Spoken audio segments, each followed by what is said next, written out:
Hello guys, welcome back to this channel. In this today's tutorial, I'm going to show you how you can find and feed the dolphin in Heartopia Call of Whales event.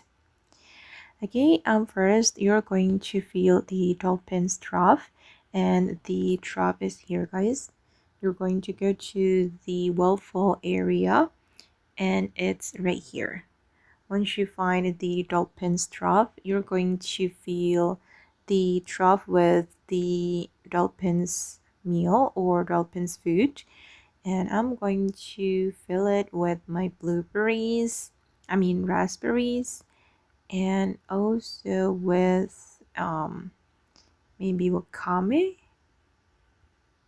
Alright, done. And you're going to click on feed. Once you feel the trough, you're going to search for the dolphin around this area.